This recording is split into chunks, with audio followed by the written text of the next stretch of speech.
Teman-teman, ayo saya masuk kepada ni contoh-contoh tadilah memberikan gambar ya bahawa pembicaraan tentang warisan itu kita boleh senang saja menyeraikan, tetapi apa yang penting kita harus apa dalam bahasa Inggeris make sense ya. Terus kita faham ya kenapa begitu, kenapa tidak begini, apa yang berubah, apa yang tertanggal ya, apa yang baru timbul dan sebagainya. Pertama kalau kita lihat ya bahawa warisan itu adalah boleh bersifat wacana yang diajukan juga wacana yang ditandingkan, dipersoalkan, ditelagahkan ya. Asal muasal wacana warisan sebagai wacana baru yakni diperkatakan, dirakam, disusun, dipelihara baru. Asal belum ada. Sebelum abad ke-20 kita tak pernah ketemukan. Ya, walaupun saya kata tadi ada ungkapan-ungkapan untuk menjelaskan keprihatinan untuk menjaga warisan supaya tidak melanggar pesan nenek moyang. Itu saja ya. Tapi yang abad ke-20 sudah berbeza khasnya selepas kemerdekaan. Masyarakat terdahulu peduli acuh tak acuh atau kurang kesedaran pada abad ke-19, sebelum abad ke-19 ya. Munshi Abdullah kata warisan yang dijual tanpa fikir panjang akan kesan. Satu contoh lagi daripada Hikat Abdullah, dia agak kaget ya melihat orang-orang Melayu menjual manuskrip ya. Ya. Tulisan-tulisan tulis tangan kepada pembeli-pembeli Eropah yang mahu membawa balik ke Eropah. Bawa balik ke Eropah dijual kepada muzium dan perpustakaan mereka. Ya. Jadi orang-orang Melayu banyak ambil dan Munshi mengeluh. Ya. Ya. Pada era pemodenan abad ke-20 ya, dengan membangunnya arsip, muzium, pusat kajian, sektor wisata iaitu pelancongan ya, warisan mendapat perhatian lebih. Malahan kita dapat lihat kegairahan mendokumentasi warisan sebagai khazanah kebudayaan negara. Ini pasca kemerdekaan. Sebuah negara mahukan identiti nasional mereka. Dan untuk mengangkat identiti nasional mereka, mereka perlukan senarai yang utuh dan kukuh. Ya.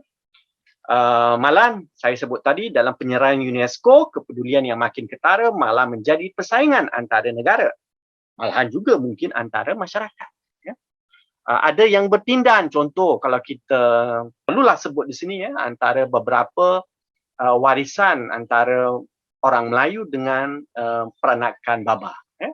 Ada beberapa perkara yang bertindan, contohnya ya, masakan kuliner ya, malahan pantun, dondang sayang, ya, beberapa kepandaian tertentu, ya, persoalannya siapa punya dan milik siapa dan asalnya dari siapa, ya. Jadi kadang-kadang kita dapat rasanya, ya,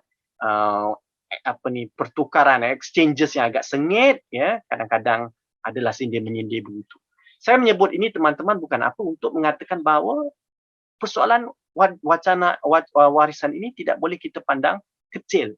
Ini sebahagian daripada pembentukan untuk mentakrif ya, apa itu sejarah, mentakrif juga apa itu kita ya. Jadi kecenderungan hari ini berbagai teman-teman ya. Kalau saya adalah sedikit ya mengumpulkan beberapa bahan-bahan ya, kerana saya bertolak membuat kajian dari sudut sosiologi ilmu, sosiologi kebudayaan, sosiologi intelektual. Saya harus melihat tren-tren perkembangan ini ya.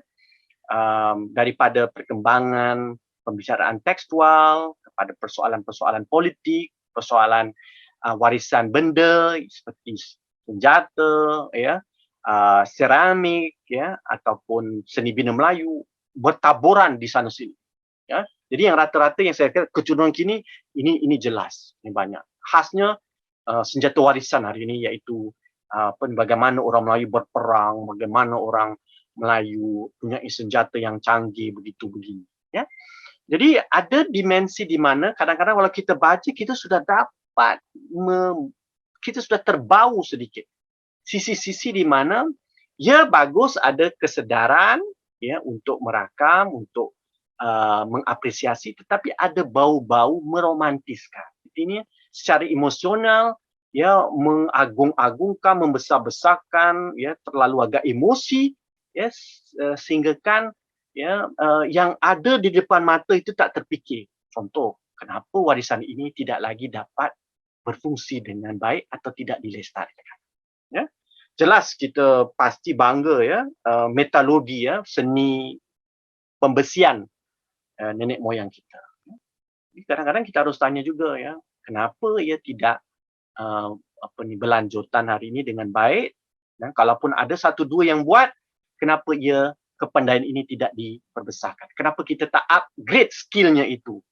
Contoh bagaimana orang-orang Jepun mengangkat ya pembuatan pedang samurai itu menjadi sesuatu yang mendapat galakan, mendapat naungan, mendapat dana, ya, mendapat prasarana infrastruktur untuk membenarkan budaya Jepun membuat pedang-pedang itu bertambah baik dan bertambah canggih, termasuk tembika mereka.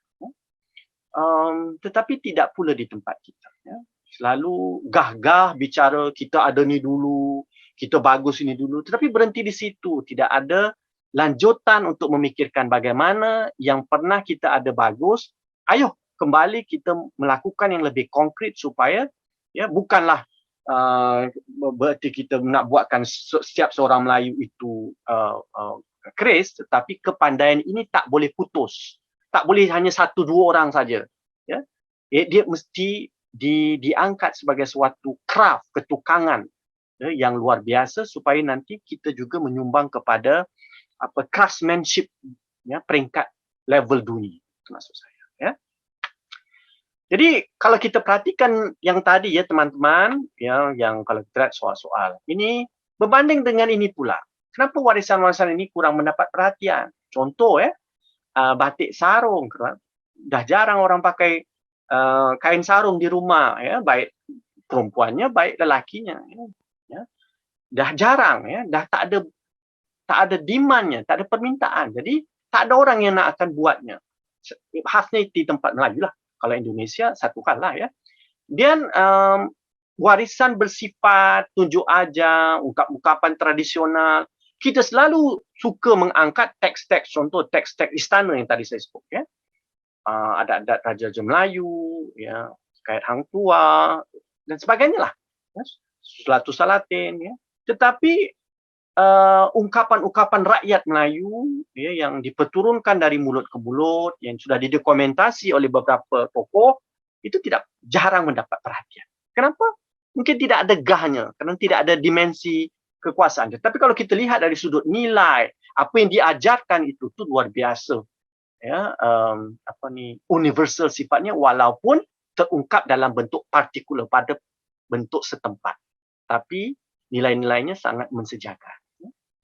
Labu sayung, ya, kita nampak cantik, kita nampak apa. Kadang nak beli pun, ya, sukar. Ya, ada beberapa tempat saja boleh. Ataupun kepandaian ini, kepandaian menganyam tembika, ya, ya, menjadi sesuatu yang bukan sesuatu yang lazim. Ya. Jadi kita perlukan lebih banyak usaha untuk mempromosi warisan pada masa sama mempromosi ketukangannya. Jangan sekadar mengatakan nenek moyang kita dah bagus, kita boleh buat ni dan itu, tapi tak ada usaha-usaha untuk menghidupkan warisan. Termasuk yang saya sebut tadi, Malay Silverware, ya, yang rata-rata hari ini ya, tak ada. Malahan menyediakan kita hanya import dari luar, kadang made in Pakistan, made in India, tepak sirihnya. Ya. Yang dulu kita berbangga dengan tepak sirih buatan Nusantara. Kemudian warisan yang mengetren ini. Ini adalah satu sisi ya, apa yang boleh saya sudut peromantisan yang boleh kita lihat. Ya, mula dengan tanjaknya, ya, mula dengan berkuda, ya, main panah, ya. Ini agak menarik satu perkembangan ini. Pasti ada interesan tertentu mempromosi ini, ya. Dan agak menarik juga dengan menggunakan tengkolo ataupun ya lilitan di kepala itu, ya. Cubalah kita lihat nanti foto-foto di mana nanti kita lihat bagaimana pembesar-pembesar Melayu dengan yang rakyat Melayu biasa. Ya, kalau kita lihat foto-foto lama, pembesar Melayu seringkali dengan tengkolok atau tanjaknya, tetapi rakyat songkok biasa. Ya, sebab ada dekorum, hanya yang memakai ini adalah kelompok bangsawan. Ya. Cubalah tengok nanti foto-foto lama bagaimana pelajar Melayu berdiri. Kalau kita tengok pelajar-pelajar Melayu ada 2-3 gambar yang pernah saya lihat. Ya. Jadi kalau dia dari keluarga bangsawan, dia boleh pakai. Kalau dia tidak. Jadi sebenarnya yang kita anggap sebagai warisan hari ini sebenarnya pada waktu ketika dulu ianya hanya milik kelompok tertentu. Tapi hari ini sudah kita anggap ini adalah pakaian nenek moyang kita. Jadi situ kita lihat cara memahami sejarah itu sudah juga berubah. Ya. Sudah yang kita maklumlah sebab ada kecenderungan-kecenderungan tertentu yang menggerakkan pemilihan-pemilihan seperti ini. Baik, segi-segi warisan yang harus kita cermati. Ya. Pertama, kita harus lihat warisan sebagai proses. Laura Jane Smith, seorang sarjana yang telah banyak mengatakan iaitu warisan sebagai proses ini. Heritage is a cultural process that engage with acts of remembering that works to create ways to understand and engage with the present, and the sites themselves are cultural tools that can provide but are not necessarily vital for this process. Ini gagasan, kesimpulan dibuat oleh para sarjana. Ini kalau kita duduk belajar tentang wacana heritage yang hari ini sedang berkembang dengan agak merancak, ini kesimpulan-kesimpulan itu mengajak kita berfikir bagaimana ini. Ya. Kemudian warisan sebagai pengalaman kebudayaan. Heritage as experience meant that heritage was not static or frozen in time as conservation ethic tends to demand, but rather was a process that while it is passed on established values and meaning, was also creating new meanings and values. Ya. Yang tadi saya sebutkan ini adalah berkenaan ini soal pengalaman kebudayaan, kecenderungan tertentu yang telah mentakrif apa itu warisan hari ini. Perlunya memahami dinamika warisan menurut Romila Tapascal. Heritage is that which is inherited, can refer to objects, ideas, and practices. It's recognized in various ways, from genes to geometrical structures, from the ways which society were organized to how people belonging to various strata of society were treated, from property to economic activities. It goes into making of cultures and of civilization, linking the past to the present. Right? Tapi dia kata gini, heritage is taught as static, whereas tradition is said to mold our way of life. But the more we seek to understand heritage, the more we realize that each generation changes the contents, and sometimes marginally and sometimes substantially. Jadi tak ada hukum tetap macam mana warisan boleh jadi gini. Kita mesti lihat konteks tertentu. Ya, konteks tertentu. Kenapa warisan itu ditakrifkan hari ini sebegini, berbeza dengan nanti mungkin 10, 20 ataupun 50 tahun akan datang. Berbeza dengan yang sebelumnya. Kemudian pertalian sejarah dengan warisan yang agak menarik, tambah Romila. The link between heritage and history needs careful attention given the absurd fantasies that are often woven about past by people ranging from tourist guide to major politician. Right? Khasnya para ahli politik lah yang boleh saja menunggang soal-soal sejarah dan warisan untuk kepentingan mereka. Not to mention deliberate distortion resorted to the ideological purposes in various ways. For example, school textbook. Malahan buku-buku sekolah kadang-kadang memandang sepi tentang warisan-warisan tertentu ataupun menafikannya sekaligus. Such distortion affect the choice of heritage objects and reasons for the choice. The explanation of heritage is central to constructing cultural memory. Therefore, its absence or its distortion can erase memory. Jadi dikata ada pertalian dengan memori kultural itu. Ini kita harus jaga-jagalah. We are still at the stage where mythology is frequently taken as history, other than among historians. Dan ini kalau kita lihat mungkin yang mahu dikupas oleh Romila itu pasti dalam konteks India. Hari ini banyak mitologi Hindu dibangunkan kembali. Mengatakan tempat ini kelahiran dewa ini begitu begini, dan kita lihat tragedi Masjid Babri itu sebagai masjid yang dikatakan tempat lahir antara dewa dewa utama ya dalam pahaman Hindu itu sebenarnya telah dirobohkan dan didirikan sebuah masjid ya, masjid zaman pertengahan lah. Akhirnya dirobohkan dan itu membuat ya sengketa yang luar biasa di India ya antara penganut Hindu dan Muslim. Baik, yakni sejarah dan warisan terganding sama. Ya, ini kita harus ada ya menurut Urmila Tapalagi, the interpretation of heritage is open to change. Ya. Tak ada yang mutlak ya dari masa ke semasa pada zaman. Cuma yang mengubah tu untuk apa? Kita mesti tanya. Ya. Ada kecenderungan apa ia berubah? Since we select heritage, are we aware of its context and why we are selecting it? Ini kan soal-soal yang tadi saya pertanyakan. Jadi perbezaan antara warisan dan tradisi, tidak masuk panjang lebar lah isu-isu yang ya, bila kita membicarakan persoalan romantisisme itu harus kita tanyakan soal ini. Ya, saya tidak mau masuk ke ini atau untuk hemat waktu. Sekarang mengatakan, now we know that much repackaging is done and some contents change, but it still continues to be taught as ancestral. Nah, ini kerana kita ya, sukar untuk menerima bahawa warisan itu buatan zaman dan buatan orang. Kita fikir ini adalah hanya sebagai turunan nenek moyang. Nah, itu bila kita ada pendapat seperti itu menjadi sukar untuk kita memahami tentang perubahan dan kesinambungan persoalan warisan. Bila kita memecahkan hal warisan hari ini, harus kita perhatikan pada apa?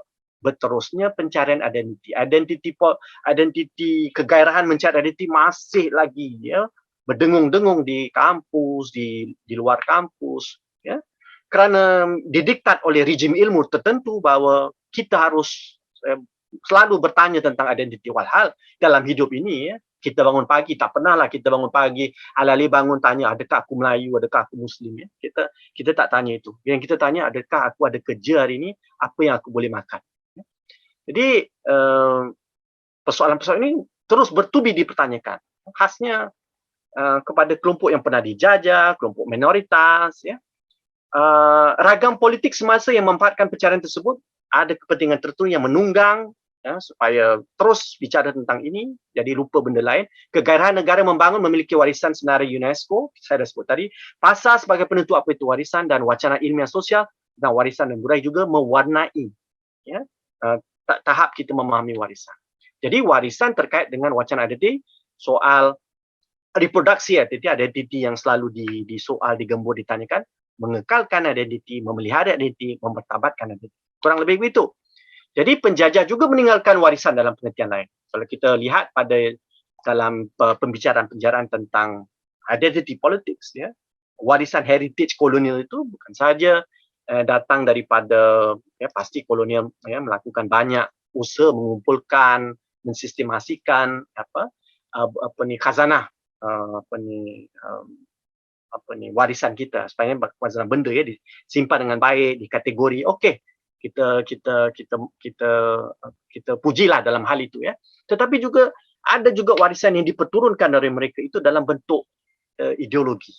Ya, dalam bentuk kecenderungan untuk cara berfikir ya, sehingga kan kita kerdil dan tak percayakan diri sendiri dan bertubi mitos dan prejudis dilekatkan kepada kita. Rasisme dan konsep bangsa yang makin ketat ditakrif ya. Thanks to colonialism, soal race itu menjadi sesuatu yang menjadi keutamaan luar biasa pada kita ya, pada zaman sebelum kolonial ya, kita tidak melihat bangsa sebagai race ya, kriteria. Kalau ada teks-teks lain menyebut bangsa, selalu bangsa itu mereferensi kepada martabat hidup ya, bukan jenis manusia, bukan ras ya. Itu harus kita perhatikan dengan jelas. Kemudian dalam sistem kolonial, agama memilih aturan penguasa, birokrasi agama banyak terjadi pada dalam negeri-negeri Melayu. Rejim keilmuan ilmu yang masih berkiblat ke barat, berlangsungan di kampus-kampus hari ini. Dokumentasi kolonial betapa harus dihargai namun memperlihat cultural essentialism ya, yang berlanjutan dalam dunia kesejahteraan. Kewajaran memberati soal identiti, pasti itu penting, tahu asal-usul, tahu sejarah, tahu keberadaan, mengekalkan kepada diri kelompok, menyaruh semangat kebersamaan dalam satu kelompok yang memiliki kesamaan identiti itu. Tapi, adakah ini cukup? Boleh disebut sebagai apa? Ya, recognition, ya, politics of recognition, politik untuk pengiktirafan. Itu soal identiti. Berbeza dengan politics of redistribution, ya, politik pengagihan, iaitu politik untuk membicara tentang hal-hal berkenaan dengan keadilan sosial, pengagihan ekonomi dan sebagainya. Yang diberati itu identiti, yang bukan diberati itu adalah soal-soal redistribution. Kebendaan dan kesimpulan warisan, ini sudah kita tahu, ya, mengapa penguasa menjadi alih-alih, ya, sangat bersemangat untuk bicara tentang warisan, ya, sehingga mengepalai wacana warisan yang dulu hidup berdenyut secara alami dalam masyarakat, tetapi sekarang penguasa atau negara mengambil pendirian atau mengambil peranan yang lebih proaktif. Di satu sisi baik, di satu sisi juga ada kekurangan. Menjurus agenda nasional untuk bentuk warisan menjadikan nasional lebih konkret. Kerana dengan warisan ia selalu tampak mata, boleh kita lihat, boleh kita pegang. Jadi nasional itu lebih konkret. Makanya itu adalah antara penjelasan. Jadi rentak dan ragam warisan bergantung kepada pertalian dengan politik semasa. Ya, zaman negara merdeka, pasca merdeka, negara menjadi penaung warisan. Ya, kalau Malaysia contoh kita lihat, seniman negara, biduan negara, sastrawan negara. Itu sebenarnya adalah negara mengtakrifkan apa itu juga warisan. Menderunya politik kanan ada yang terleluhur pada pebumi sejati dengan sikap ketuanan warisan sebagai cara membuktikan sejarah secara nyata. Ya, jadi politik kanan itu memang merasakan bahawa ladang yang paling subur untuk menggerakkan ideologi mereka itu pasti adalah ranah-ranah warisan. Kerana kepahaman sejarah yang lemah lagi mundur, maka kita sering terjebak dalam romantisisme sejarah. Malah ada keterkaitan jelas, faham sejarah yang romantis akan melahirkan faham warisan yang romantis juga. Ya, kita shock about the past grandiose but not of the realities today. Ya. Jadi kita lihat gelombang orientasi keagamaan juga menjelaskan naik turun terpilih warisan tertentu. Saya sudah sebut tadi, ya, turun naik orientasi keagamaan tertentu. Ada warisan dikirakan sebagai wajar, ada warisan diterima sebagai murafat, pendosa dan sebagainya. Ya. Jadi kita dapat lihat adanya persaingan kelompok dalam negara, di kalangan negara, kecenderungan memilih warisan yang elitis dan feodalis bukan dari rakyat umum, seringkali berlaku. Ya, artinya teman-teman, ini kutipan sangat baik. In heritage literature and practice, the nominantal, the grand, rare, or aesthetically impressive is most often identified as being quintessentially representative of national identity. Semua negara cenderung untuk mengangkat hal ini. Yang seringkali adalah warisan elitis dan feodalis menjadi warisan negara, tetapi bukan warisan rakyat. Ya. Jadi kalau kita lihat yang mengenang, yang lepas, yang terlepas, itulah tadi yang saya sebut itulah. Ya. Contoh budaya benda ini hampir-hampir pupus dan kita ya merombak dan sekali lain yang benda-benda ini sudah tidak ada lagi. Pensenyapan atau ketidakacuhan. Ya. Ini saya dah ya sebab dah contohlah ya dah beri banyak tadi berkenaan dengan budaya berhadrat di masjid yang sudah tidak ada, beduk tidak ada. Ya. Tadi saya sebut juga tentang gunungan yang ke arah Rabab, ya dari gunungan, ukiran alami Melayu itu ke Arabes Timur Tengah. Ya. Adakah kita gara dengan warisan? Menurut Renato Constantino, seorang sejarawan Filipino mengatakan, ya, overemphasis of the aspects of natural cultural heritage may not only result in exaggeration of its accomplishment, but worse, could actually be considered a regressive move as it deflects our efforts away from studying the struggles of the people against oppression and colonialism, which struggles should be the basic source of developing cultural identity because they are the expression of the birth pangs of a nation. Keras, ya, keras, tegas pendirian oleh seorang sejarawan seperti dia kata, we are over emphasizing on the search of cultural heritage. Ya. Kenapa keromantisan berlaku? Saya simpulkan pengikisan dalam era pemodenan termasuk legasi kolonial, ya, yang menafikan warisan kita. Pada masa yang sama, proses pemodenan yang agak deras mengikis, ya, banyak praktis-praktis warisan kita. Pengabaian beberapa warisan dalam masyarakat sendiri mengabaikan ada banyak faktor, mungkin ekonomi, mungkin kecenderungan agama dan seterusnya. Peminggiran masyarakat dalam struktur yang lebih besar juga dalam dunia wacana terjadi, khasnya dalam masyarakat minoritas yang tidak ada sumber. Penggusuran ilmu pemikiran sehingga pemahaman sejarah, budaya dan ilmu sosial tidak tersulam dan termanfaat. Ini ada satu pemisahan antara dunia ilmu dan dunia sosial, ya. Dan mengapa romantisme timbul terus, ya, terus timbul? Mengapa romantisme ini terus timbul? Inilah sebenarnya paham sejarah yang romantis, literasi budaya yang tidak terbangun, lama terbungkam sejarah dan apresiasi budaya, dominasi budaya dan afisilasi feudalisme, paham budaya yang kontang dimensi sejarah, ranah ilmiah yang tak kritis tetapi populis feodalis, kelas menengah yang mencari akar tetapi tidak peduli pada hal yang lain. Ya, ini contoh-contoh. Saya rasa teman-teman, ya, saya tidak mau perpanjangkan untuk sekadar mengatakan kalau diperpanjangkan wacana ini, saya boleh mencari ungkapan-ungkapan peromantisan itu. Ya, contoh, ya, berkenaan dengan mencari, ya, kegemilangan, keunggulan hang tua, hang jebat, ataupun, ya, tun perak sebagai contoh, ya, ataupun Melaka sebagai suatu lambang, ya, baharinya ketamodernan Melayu. Ya, bukan saya menafikan Melaka tidak mainkan peranan, tetapi, ya, digembar-gemburkan, ya, dengan luar biasa. Ya. Kemudian yang menarik juga, saya pernah ketemukan pembomohan dalam masyarakat Melayu, ya, pembomohan, bukan pembohan, ya, pembomohan, bomo, ya. Ya, bomo sudah hilang, sudah praktis. Ada yang merindukan bahawa bomo telah memainkan peranan, ya. Bomo begitu-begitu. Saya agak menarik, ya, peromantisan itu, ya. Dia lebih sedih kerana dia tak ada bomoh lagi. Ya. Kemudian terakhir, menjaga tradisi. Ya. Menjaga tradisi harus menjadi sebahagian daripada tugas pengajaran Melayu. Hampir-hampir kadang-kadang berbau dengan cara orientalis berbicara.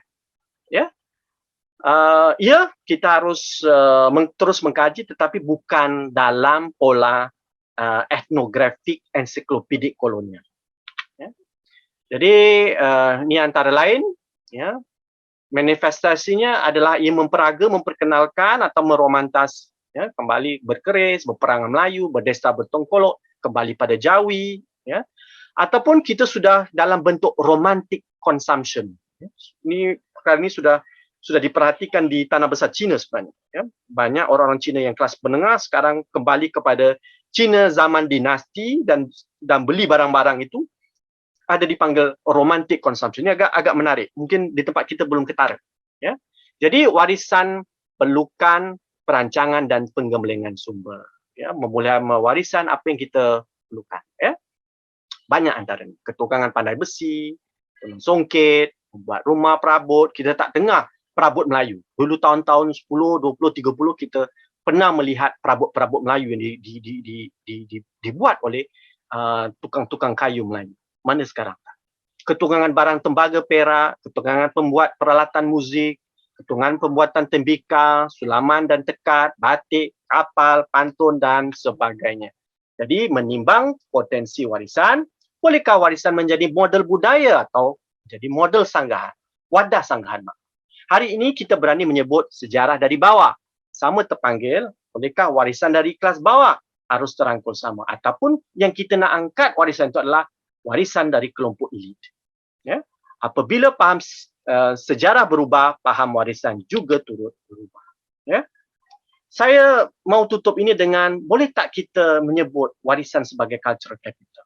Ini untuk anak-anak muda yang mahu tampil, untuk mengatakan mereka menghargai. Ya, mungkin daripada, ya, usulan Bourdieu ini agak menarik. Heritage is identified as part of cultural capital that may be invested into help identify a person membership to a particular social group or class, but may also require a particular attention of cultural literacy to ensure that the meaning and messages believed to be contained within or represented by various heritage forms may be read or understood. Ya, ini teman-teman maksudnya adalah ini bukan soal saja mengafirmasi identiti, mengafirmasi warisan. Ia mesti datang dengan literasi kebudayaan yang ampuh. Kalau tidak, banyak yang tersasar dan banyak yang terbelok. Jadi, warisan landasan mana yang harus pilih? Dari memori ke komodifikasi, dari ensiklopedik ke akademik, dari dokumentari ke emansipasi, dari pemasyarakatan ke penciptaan. Ya, jadi mungkin ini adalah antara tawaran saya untuk mengatakan bahawa ada landasan apa yang mungkin baik. Mungkin saja anda bersetuju atau tidak, tapi ini mungkin jalan keluar. Akhirnya dari Ngungi Watingo, acknowledgement of the past becomes basis of strengthening the present and the opening out of the future. Begitulah juga bagaimana kita memahami warisan, dan cerita warisan ini harus diteruskan, diperpanjangkan, difahamkan supaya kita dapat membina suatu masyarakat yang lebih jelas kesejarahannya, jelas akan arah tujuannya. Ya, bukan sahaja soal identiti, tetapi juga jelas kepada apa kemanusiaan yang dipilih. Ya. Dengan itu, saya sudahi dengan wabillahi taufiq wal hidayah. Wassalamualaikum warahmatullahi wabarakatuh. Terima kasih. Terima kasih Dr. Azhar kerana menyampaikan satu lagi topik yang begitu menarik sekali bagi sesi malam ini. Saya percaya topik ini juga telah menghasilkan banyak pendapat dari golongan cendekiawan dan juga pakar-pakar bahasa. Saya tertarik sekali dengan contoh-contoh warisan yang dikongsi Dr. Azhar awal tadi, termasuk warisan yang mengetren, warisan yang berterusan dan sebagainya. Mungkin antara warisan-warisan tersebut mana satu pada pendapat Dr. Azhar yang harus diberikan tumpuan agar ia tidak menjadi warisan yang terus menghilang? Saya rasa antara yang kalau dari sudut warisan intelektual, warisan bertulis, warisan pemikiran, itu pasti harus berlanjutan. Termasuk warisan itu dibaca kembali, re-reading, reinterpretation. Kita tak boleh ambil bulat-bulat. Jadi ilmu bantu sangat penting untuk memahami. Teks itu tak boleh kita ambil baca je kita tahu, oh ini nenek moyang kita. Tak, mesti tahu teks itu dari mana, siapa tulis apa. Kedua adalah warisan yang dipanggil, saya kata warisan pertukangan, crafts itu. Saya rasa budaya benda itulah yang menjadi salah satu yang sangat penting untuk diberikan perhatian. Dengan dunia yang consumption hari ini, kita lebih mudah untuk memiliki barang-barang global, ataupun kita beli, contoh kita ambil lah kita mahu batik atau kita mahu songket, beli saja yang murah, made in Pakistan, made in India. Saya bukan anti produk-produk itu tapi kita ambil jalan mudah jalan mudah, dan akhirnya ketukangan membuat songket yang datang dari Nusantara, belajar buat songket pasti industrinya harus bangunlah harus bertingkat, bukan berarti tenun macam ini dulu, tidak. Maksud saya yang datang dari tempat ini kita harus usahakan. Tapi jangan terkejutlah bila Fadli saya bilang songket harganya 200 kan. Tak adalah saya boleh beli kat bazar Geylang RM20 $20 je kan. Lain kan. Jadi kita perlu tahu ada cultural taste di situ.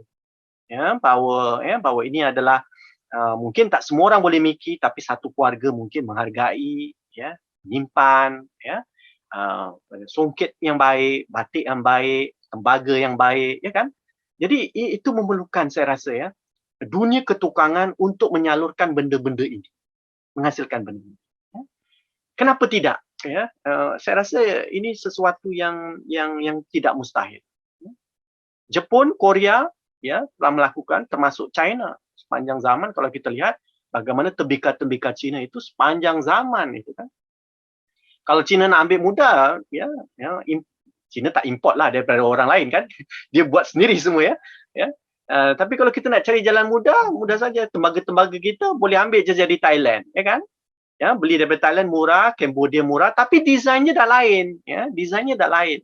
ya desainnya lebih Thai daripada desain Melayu. Kita dapat lihat. Baik. Okey, terima kasih Dr. Azhar. Okey, baiklah. Sekarang kami akan terus ke sesi soal jawab dan saya ingin menjemput teman-teman untuk mengemukakan soalan masing-masing. Anda boleh menggunakan fungsi soal jawab di Zoom dan bagi mereka yang menonton sesi ini melalui FB Live, anda boleh menggunakan ruang komen di bawah. Di sini ada satu permintaan, sila perkenalkan diri anda jika anda menggunakan nama samaran atau panggilan. Terima kasih. Dr. Azhar, saya rasa di sini Q&A Boleh, ya. fungsi ada 5 soalan. Ya. Ada. Jadi saya mula dengan Cik Hamid ya. Terima kasih Cik Hamid ya. Warisan atau adat istiadat Melayu terpaksa berubah atau melalui asimilasi dengan kedatangan Islam dan arus pemodenan. Adakah ia merupakan fenomena yang merugikan atau menguntungkan identiti Melayu sendiri? Ya, saya rasa kedua-duanya ya dalam proses perubahan sosial ya dengan juga evolusi tradisi ya pasti ada kekuatan dan kelemahan ya pada konteks-konteks tertentu. Kita tak boleh buat kesimpulan ya keseluruhan ya. Kita melihat satu persatu. Contoh kalau kita lihat daripada sudut pemodenan ya. Pemodenan di mana cara kita pandang warisan itu memberikan apa ya sebab kita sudah bertembung dengan cara melakukan ya yang lebih tersusun, lebih baik. Contoh kita ambil tarian ya. Jadi tarian tu dulu diajar dalam sosialisasi ya. Siapa ini ikut kakak, ikut itu ya atau tuan guru mereka. Tapi dengan pemodenan artinya dia harus disusun, ya kan? Dia harus diteorikan, dia harus disistemasikan, ya kan? Jadi mungkin ini formulanya, kemudian yang itu formulanya. Jadi ada penyusunan. Ya itu sebahagian dari pemodenan. Ya. Ataupun ditambah lagi ya beberapa teknik diguna pakai ya, mungkin teknik-teknik daripada tarian lain sedikit dimasukkan. Jadi budaya itu diperkuatkan. Ya. Tapi ada juga di saat ya kecenderungan tertentu, mungkin perubahan orientasi keagamaan ya, di mana cara faham yang sedikit puritanical itu melihat ia menjadi bukan saja anti budaya ya, malahan anti intelektual, anti sastra malah ya. Jadi pada satu kegarahan tertentu, pada periode tertentu banyak yang dinafikan. Itu kerugian ya. Tapi dia tidak lama ya. Mungkin kegarahan tu 2-3 dekad ya, lepas tu kendur ya. Nah, bila dah akan kendur inilah ya, mereka yang punya kesedaran, punya sumber harus tampil untuk memperbaiki keadaan. Ya, saya rasa di situ datangnya. Ya. Kalau dulu kita lihat ya, cara kita pandang warisan bertulis ya, semuanya mesti dalam pola ini ya, mesti nasionalis, mesti feudalis ya.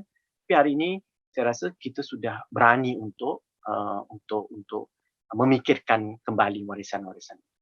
So ada kekuatan, ada kelemahan. Bergantung kepada konteks atau fenomena budaya yang kita bicarakan. Dalam hal itu, saya tidak dapat menyimpulkan secara keseluruhan. Baik, Syed Ali bertanya, Tuan, daerah Kampung Gelam yang penuhi makanan Melayu sudah ditembusi dengan makanan bukan halal. Adakah masyarakat Melayu, masyarakat Melayu harus perjuangkan supaya warisan dijagai?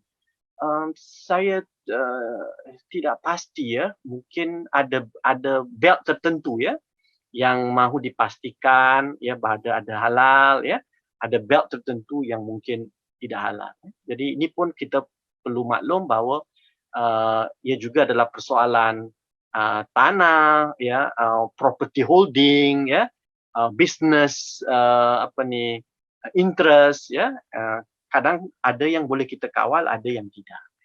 Tetapi kalau misalnya kita mengambil proaktif, ya, mengatakan bahawa ia adalah cultural enclave, ya, suatu distrik kebudayaan, ya, Melayu Islam, ya, dan Melayu Islam begini begitu, ya, kita menerangkan, kita mensosialisasikan. Saya yakin, ya, ada kefahaman kebudayaan seperti itu, ya. Kebudayaan dari luar, mungkin dari pelabur, mungkin dari Jadi usaha ini usaha terus berdialog, ya, terus untuk menampilkan dengan cergas, ya. Sebab kalau kita ingat dulu, teman-teman, ya, kawasan Kampung Glam tu pun hampir-hampir kosong juga kan pada tahun bila ia ditinggalkan, ya. Kosong-kosong juga sebelum dibangunkan Malay Heritage Centre ni kan. Rasanya ya agak sepi, ya kan. Tidak ada apa ni, banyak kegiatan seperti yang kita lihat hari ini, ya. Saya ingat tahun 80-an gitu, ya, kawasan di Bali Lane tu, ya, banyak kedai-kedai. Saya ingat lagi ada satu di depan itu ada contohnya kedai jual daging babi, ya. Ya. Jadi sebab ya banyak masyarakat Melayu dah tak tinggal di kawasan itu lagi kan. Jadi tapi hari ini dah tak ada lagi. Ya, sudah jadi kafe-kafe, tempat-tempat orang ya bersantai, ya. Jadi apapun ya, dengan adanya tempat itu kita harus lebih proaktif, ya, masyarakat harus terpanggil untuk rasa kebersamaan, ya. Itulah ya, jawapan saya. Untuk mengatakan kita mengatakan ni tak boleh, saya rasa it doesn't work that way. Right?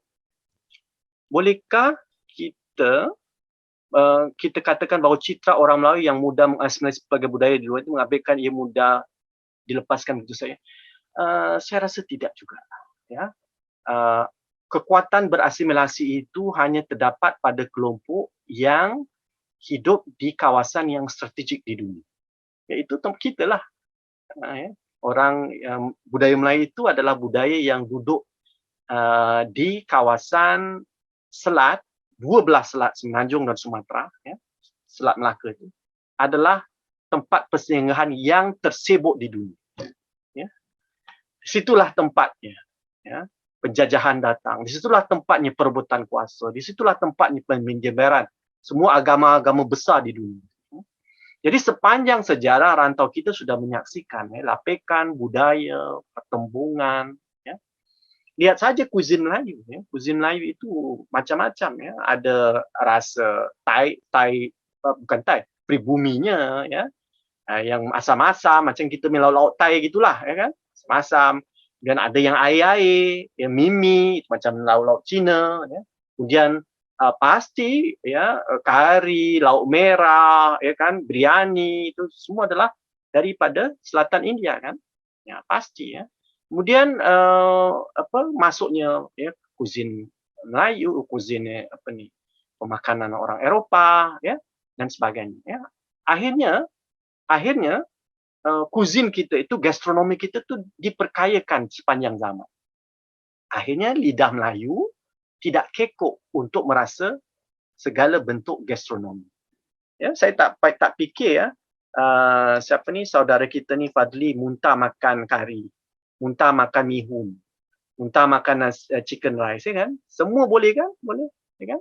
Pizza pun boleh. Sekarang nasi Arab ya, nasi Arab. Dulu orang Melayu tak tahu nasi Arab apa, ya kan? Sekarang dah masuk kuisin Arab. Jadi artinya ada sesuatu kekuatan di situ, penyerapan, ya. Dan tetapi pada masa yang sama ada juga yang terlepas. Yang terlepas itu kadang-kadang bukan kerana inti pada budaya itu ataupun jin budaya itu, bukan itu. Tetapi ada faktor-faktor lain yang sedang berdenyut dalam masyarakat. Ya.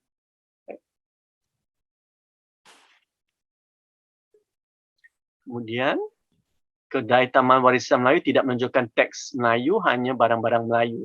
Jadi kepentingan oleh kedai tersebut untuk perjuangkan. Oh, ini komentar anda lah. Saya tidak boleh. Ya, saya bukan. Saya bukan pengurus pengurus muzium itu boleh diberikan maklum balas ya. Sekarang kita ada budaya maklum balas. Anda sebagai warga ya, sebagai pengguna boleh memaklumkan kepada pihak yang berkewajipan. Ya. Pada kita tanyakanlah. Kadang kedai buku Melayu pun kadang-kadang tak membawa teks-teks Melayu, ya kan? Saya tak boleh paksa kedai-kedai buku Melayu pemilik Muslim ya. Awak mesti jual buku Melayu, tak boleh kan? Ya. Okay. Baik, kemudian bolehkah pihak Malay Heritage Foundation berikan hadiah atau penghargaan kepada syarikat yang masih perjuangkan warisan seperti syarikat Sri Warisan, Jamal Kazura?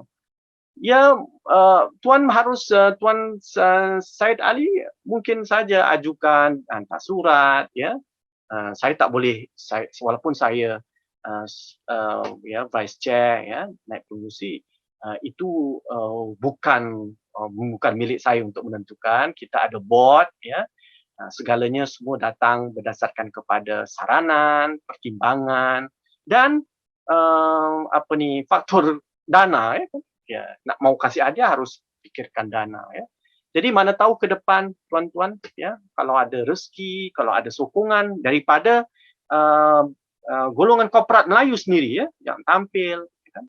Ini kadang-kadang kita nak buat untuk anak-anak yang muda-muda yang nak kasih voucher buku pun kita harus cari duit, Bukan lagi nak kasih hadiah untuk syarikat. Yang untuk anak-anak muda di kampus tu nak carikan voucher buku pun Fadli nak fikir mana nak cari duit. Jadi saya rasa ini ada banyak pertimbangan. InsyaAllah, mana tahu. Baik. Okey, Dr. Azhar, kita ada satu soalan dari FB Live. Ya. Dr. Azhar. Ya. Oleh saudara Hazwan Muhammad. Salam Dr. Azhar, terima kasih atas perbincangan malam ini.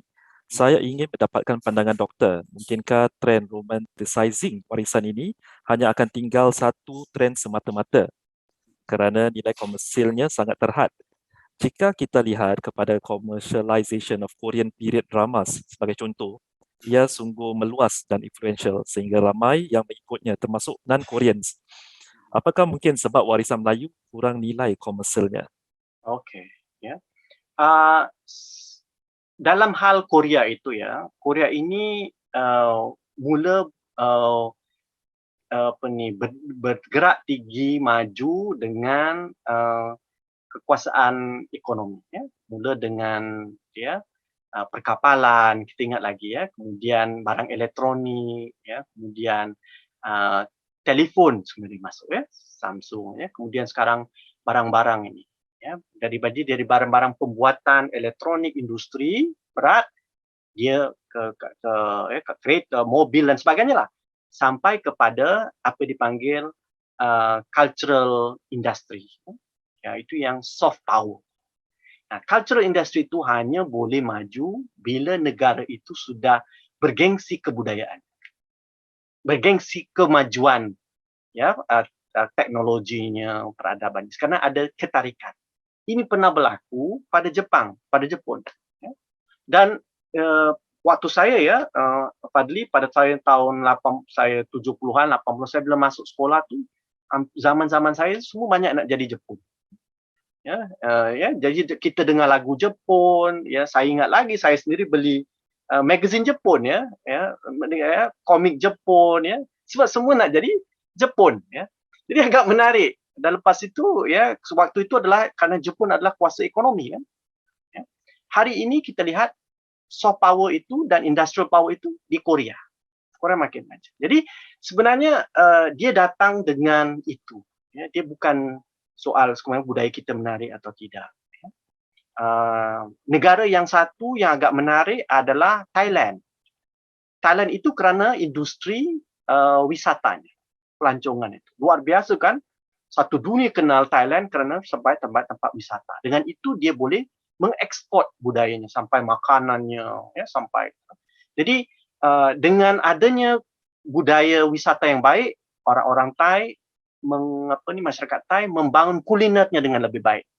Jadi kuliner Thai mendunia hari ini. Nah, di tempat kita mungkin, kalau satu hari budaya Nusantara lah, satu hari menjadi kekuatan ekonomi yang lebih besar, maka nanti dengan sendirinya orang tertarik dengan bahasanya, orang tertarik dengan budayanya, orang tertarik dengan sejarahnya, dan ia boleh dipasarkan. Bukanlah maksud saya budaya harus dipasarkan semata-mata, tetapi ada potensi ekonomi ia boleh diekspor. Kalau dia biasa-biasa, siapa nak? Kita tanyalah negeri-negeri yang tak maju tapi budayanya boleh diekspor. Hampir tak ada. Selalu dia datang sama, kekuatan ekonomi dengan soft power kebudayaan. Begitu juga dengan Barat kan? Barat tu kan teknologi dulu kan, sains dulu kan, ekonomi dulu kan, baru dengan ekspor budayanya. Jadi kita harus fikir ke situ dulu.